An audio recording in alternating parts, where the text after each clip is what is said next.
Há muitos e muitos anos atrás, e ao mesmo tempo agora, num lugar muito longínquo e ao mesmo tempo aqui, um grupo de homens e mulheres cavalgavam em seus cavalos, subindo uma montanha íngreme, numa noite escura. E do céu surge uma voz: desmontem de suas montarias, desçam, pegam pedras, enchem suas sacolas, remontem e continuem viagem.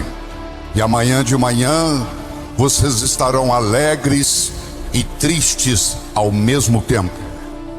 Alguns desmontaram, outros não. Alguns pegaram muitas pedras, outros poucas. Colocaram nas sacolas, remontaram e continuaram viagem.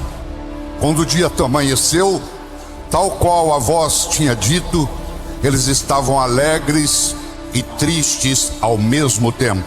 Alegres porque com a luz do dia, quando olharam nas sacolas, não eram pedras, eram diamantes. E tristes porque eu não peguei mais. Eu espero, quando nós terminarmos essa apresentação, você fique alegre e triste. Alegre por estar levando alguns diamantes para casa, e triste porque não pegou mais. Henry Ford tinha uma frase que dizia assim: se você pensa que pode, ou se você pensa que não pode, de qualquer jeito você está certo.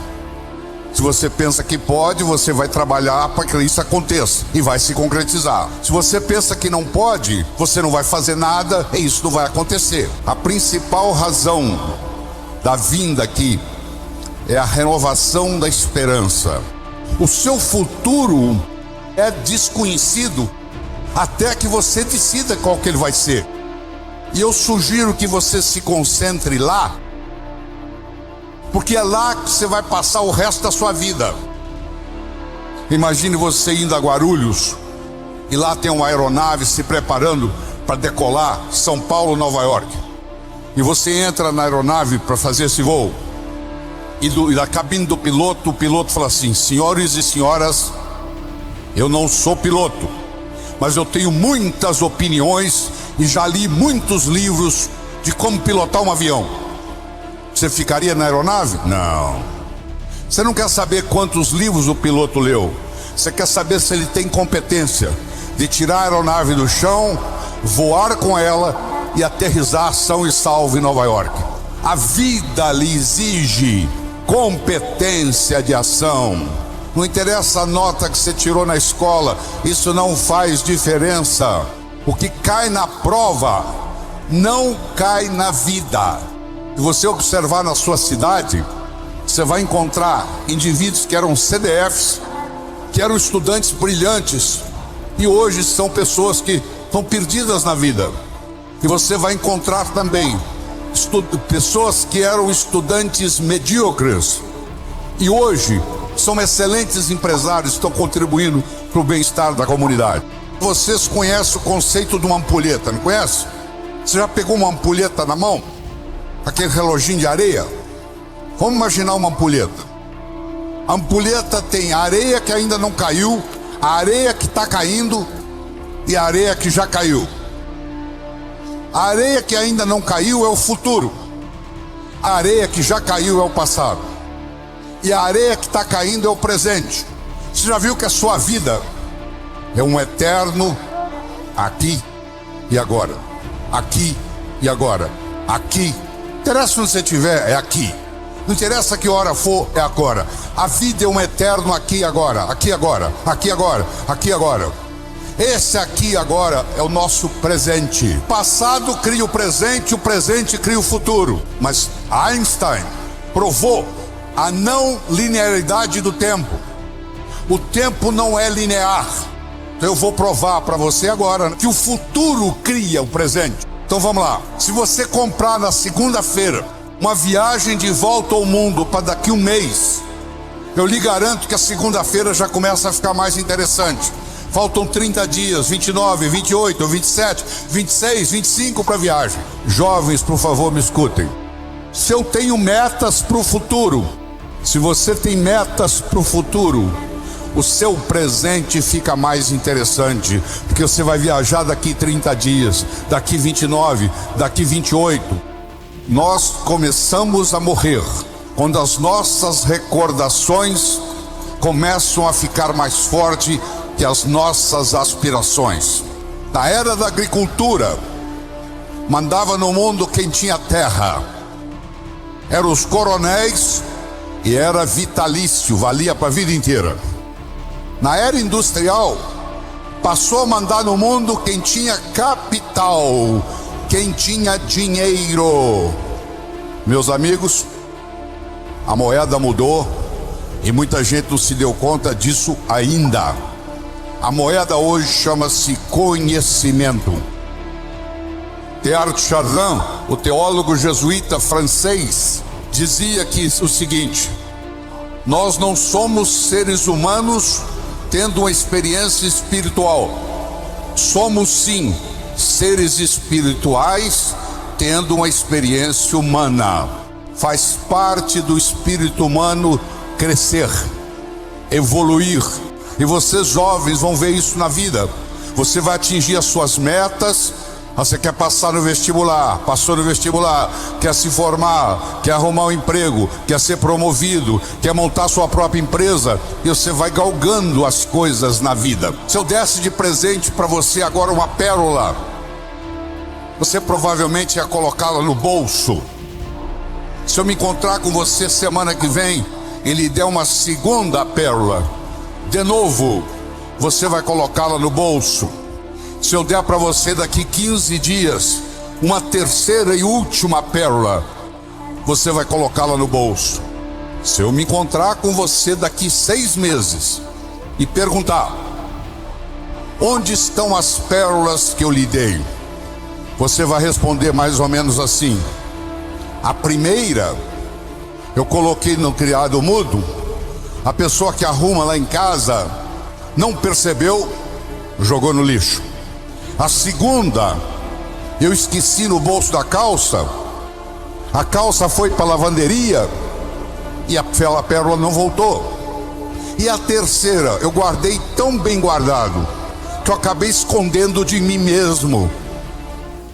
Se ao invés de eu lhe dar as pérolas, eu lhe desse um fio de nylon e orientasse você para colocar as pérolas no fio de nylon e fizesse um colar, e colocasse o colar no pescoço, e eu me encontrasse com você daqui 6 meses e perguntasse: onde é que estão as pérolas que eu lhe dei? Você ia responder: estão aqui, eu fiz delas um colar. Meus amigos, as pérolas são ideias. O cemitério está cheio de gente que teve boas ideias. Jovens que estão aqui nos assistindo, comunicação se tornou essencial, tanto no sucesso pessoal quanto no sucesso profissional. Como é que eu vou ensinar para um sapo que nunca saiu da lagoa como é que é a onda do mar? Imagine esse problema. Você vai ensinar para um sapo que nunca saiu da lagoa como é que é a onda do mar? Como é que Jesus ia ensinar o meu mundo espiritual para quem está na terra? Sabe o que ele fazia? Ele fazia de uma forma metafórica. Ele contava parábolas, ele contava histórias. Quando eu lhe conto uma história, você não pode dizer que você não concorda com ela. Eu estou lhe contando uma história, porque quando você está contando uma história, a mente crítica baixa, e dentro da história eu coloco a ideia que eu quero passar para você. O político que ganha a eleição é um contador de histórias. O padre que faz o sermão que agrada a todos é um contador de história. Um pai de 45, uma mãe de 45, que conversa com um filho de 15, ela tem que entender que o filho de 15 nunca teve 45. E uma mãe de 45 já teve 15 anos. Então é função do pai, da mãe, descer ao nível do adolescente. A palavra convence. O exemplo arrasta. Você é rico ou você é pobre em conhecimento? Eu aprendi uma coisa nessa vida: quando você tem uma boa companhia, qualquer lugar serve. Quando a companhia não é boa, nenhum lugar é agradável, porque o problema não é lugar, é a companhia.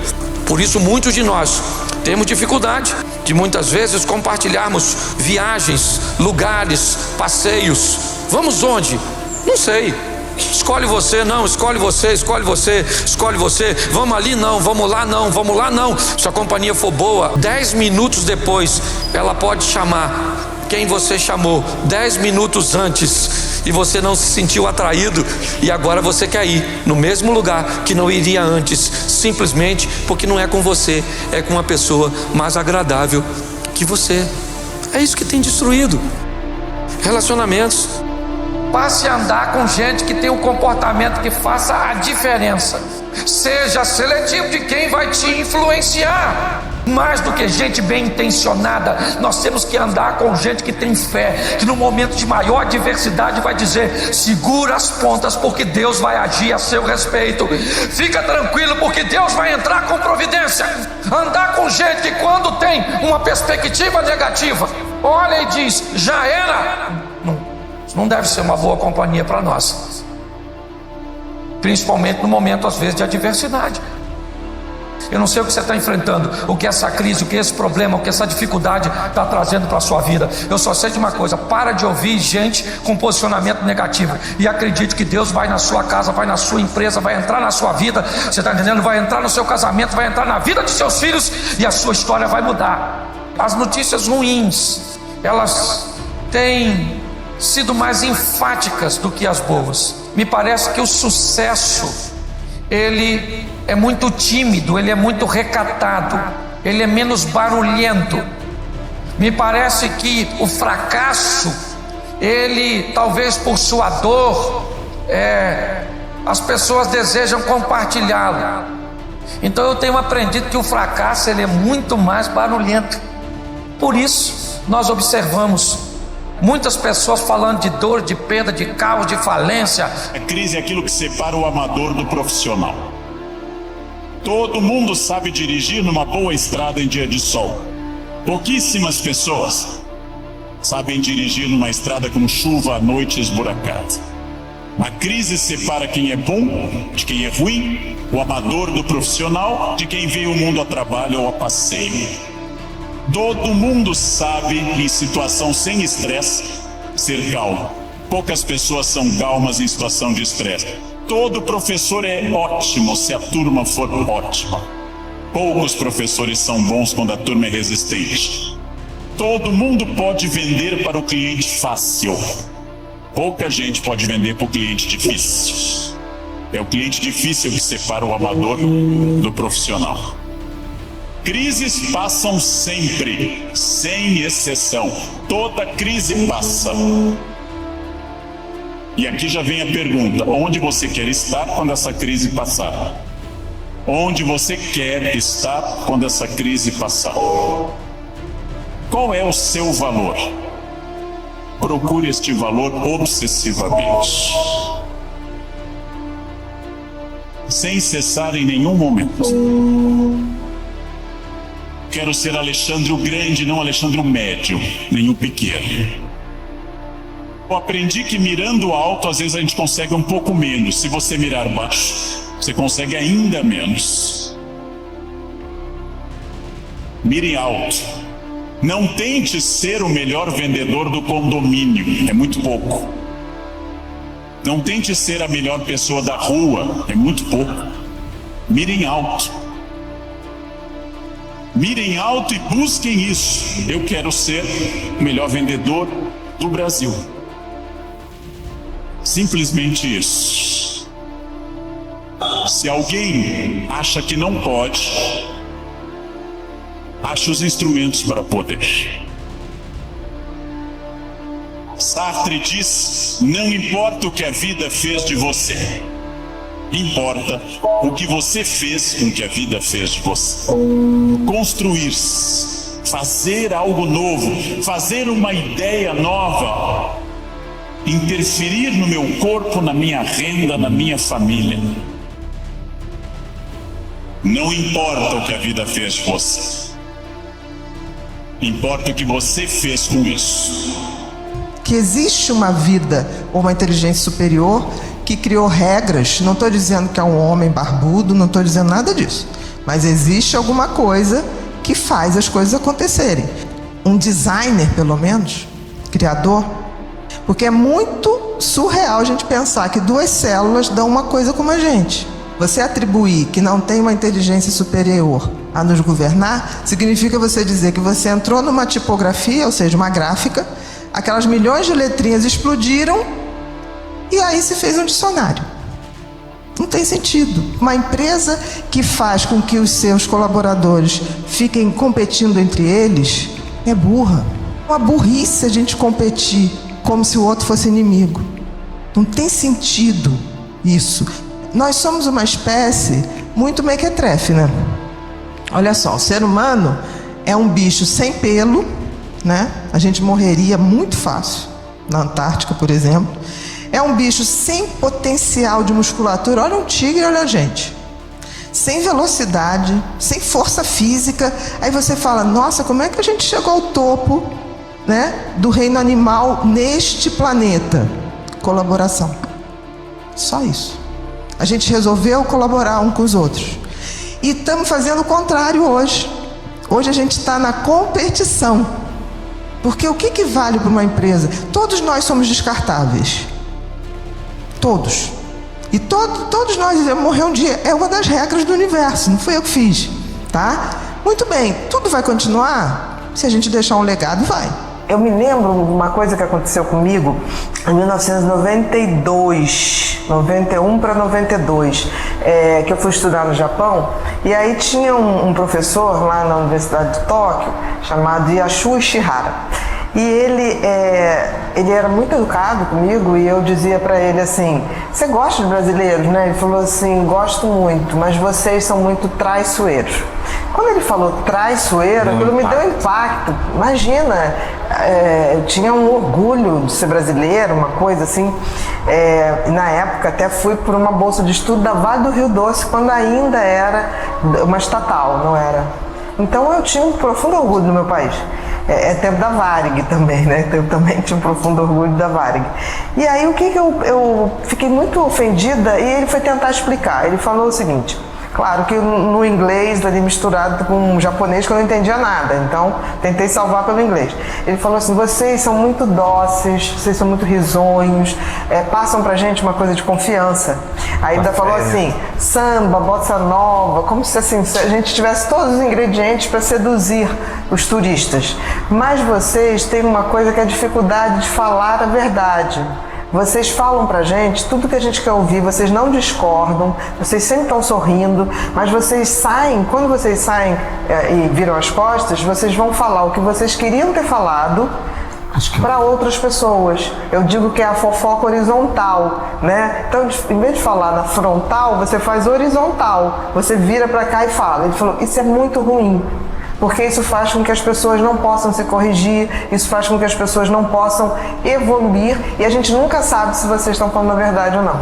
É claro que eu não entendi muito bem isso naquela época, mas hoje eu realmente vejo que é assim. Como que as pessoas têm dificuldade? Você pergunta uma coisa para a pessoa, eu tô bem, você acha que tá legal? A pessoa tá ótima, né? Tipo assim, mas assim, com próprios vendedores de loja, né? Tipo assim, claro que eles têm que vender, mas existem roupas que ficam melhor com a pessoa, existem roupas que não ficam tão bem. Busca uma roupa que fica melhor. Você pode ganhar muito mais aquele cliente, né? Com certeza. Pela verdade, pela sinceridade. Eu acho que as pessoas honestas, elas têm muito mais, não sei se elas são melhores, né? Mas elas têm muito mais chance de ser felizes. Porque elas, falando o que elas querem, elas podem receber com mais facilidade aquilo que elas querem. A honestidade tem muito a ver com sinceridade, né? Sinceridade é sem cera, sem máscara, né? E só uma pessoa sincera pode ser honesta. Concorda? Então eu diria que a sinceridade tem mais a ver com você não mentir para você e para os outros. E a honestidade é agir com essa sinceridade, é a ação da sinceridade. Eu acho interessante porque, assim, tem muitas pessoas que falam assim, você está duvidando de mim, você está duvidando da minha honestidade. Em geral, essas pessoas que fazem esse alarde todo não são sinceras nem honestas, porque quem cão que late muito não morde. Não morde. Ladra, né? Não morde. Todo mundo já ouviu falar da timidez patológica, todo mundo já ouviu falar da depressão. Tudo isso tem tratamento. São raros os casos que a gente não tem tratamento. Mas aí a gente tem que avançar um pouquinho. A gente sabe que existe, a gente sabe como identificar, ou pelo menos devemos saber, tá? Não só pra gente, mas para as pessoas que estão ao nosso redor. Mas aí eu pergunto, e a nossa condição humana? Porque assim, autoconhecimento é eu saber quem eu sou e a que eu me destino, certo? Tem muita gente que não sabe a que se destina, mas sabe quem é, ou não.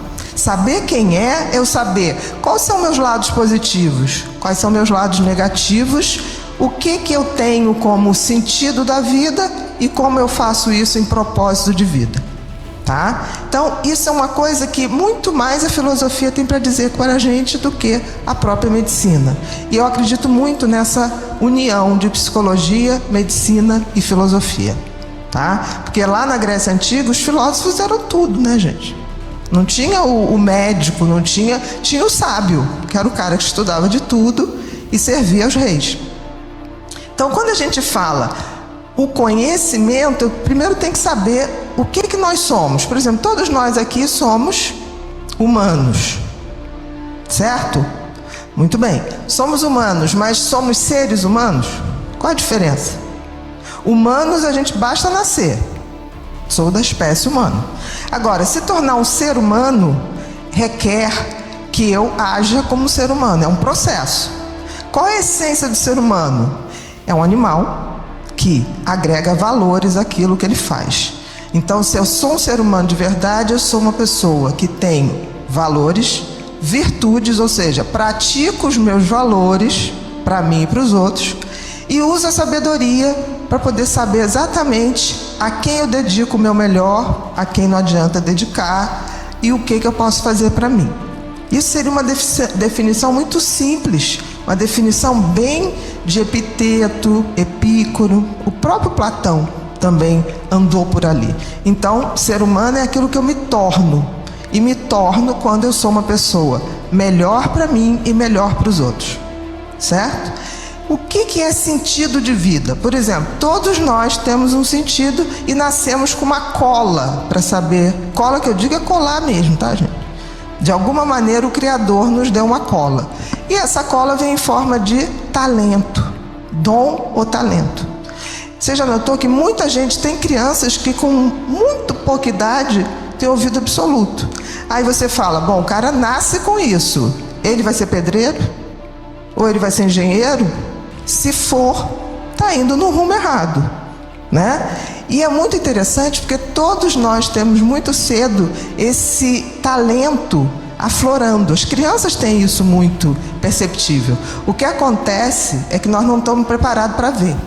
Aí a gente começa a botar os meninos para jogar bola, as meninas para fazer balé, aquela coisa de manada. A gente fala tanto de manada, mas a educação é feita em manada. Quem aqui observa os talentos dos seus filhos? Mas dá força para isso? Ou fala assim, esse talento não presta? Porque tem pai que fala assim, esse talento não presta. Entendeu? Eu atendi um menininho de Portugal, uma graça. E o pai queria obrigar que ele jogasse futebol. E o menino, eu não dou para isso, é um vexame. Eu falei, tá bom, meu filho, para que você dá? Ele falou assim, para assuntos especiais e secretos. Eu falei, então você me explica que eu convenço seu pai, né? Ele já na época hackeava sistemas de segurança. Ele tinha 9 anos na época.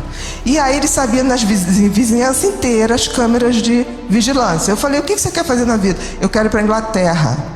E eu quero estudar, assim, para estar no FBI, para estar no serviço secreto da rainha. Eu falei, meu filho, você explicou ao seu pai? Não, porque senão ele vai saber que eu vigio o computador dele e ele trai minha mãe. E ele tem 3 namoradas. 3. E uma é casada e tem 2 filhos.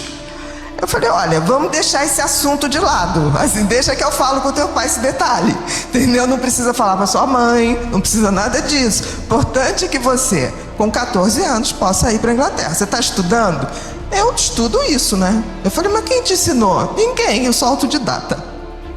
Hoje ele realmente faz parte de ele tem uma empresa de segurança na Inglaterra, vive muitíssimo bem. Eu ainda falei para o pai, olha só, para ele ser um jogador medíocre, é melhor te sustentar sendo um empresário brilhante. Então assim, eu vi essas ignorâncias acontecerem. Então voltando, o sentido da vida, a gente traz uma cola. O sentido da vida é usar o talento que me foi dado, tá? Para eu poder montar o propósito da vida. Agora, o que é o propósito da vida? Quando eu uso o meu talento para o meu autoaperfeiçoamento e para que eu possa também beneficiar outras pessoas. Por quê, gente? Aí você encontra a glória da vida, né? Quando eu estou melhor e esse meu melhor dá um melhor também para os outros, nem que esses outros sejam 4 pessoas que moram com você, não tem problema. Porque tem gente que acha que tudo é assim, propósito tem que ser para o mundo. Não, gente, não precisa.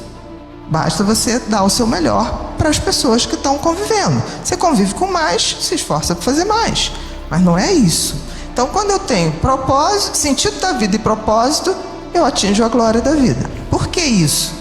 Antes que a gente se perca, todo humano é um animal, certo? Nós estamos dentro da natureza, certo? Nós não somos dono da natureza. Apesar da gente ter um delírio, né? A gente acha que a gente manda na natureza, mas não manda.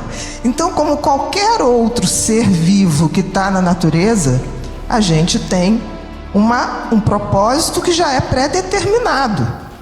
Por exemplo, alguém já viu a macieira da laranja? Não, macieira da maçã, laranjeira da laranja. O sol, qual é o sentido e o propósito do sol?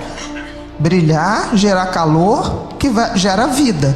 Para o nosso planeta, então, gera muita vida. Imagina que um dia o sol levanta e fala assim, hoje eu não estou afim de trabalhar, não estou afim de fazer nada. O que acontece? Em poucos dias a gente congela e a gente morre. Da mesma maneira, nós também somos elementos disso. Porque eu acho bonito a gente falar assim, eu não sei, não quero mais nada. Gente, a gente nasceu e foi feito para um propósito. Você não tem como fugir disso. E eu não estou falando isso como uma coisa ruim. Eu estou falando isso exatamente como uma coisa boa. O sol se aquece com o aquecimento dele? Não. A laranjeira come a laranja? Não. O rio bebe a água? Não. Então, está na natureza uma lei que é: você tem que servir aos outros. E a gente se esquece disso. Então, quando eu falo que a gente tem que também servir aos outros, não é porque eu sou generosa, é porque eu faço parte da natureza e as regras da natureza é isso.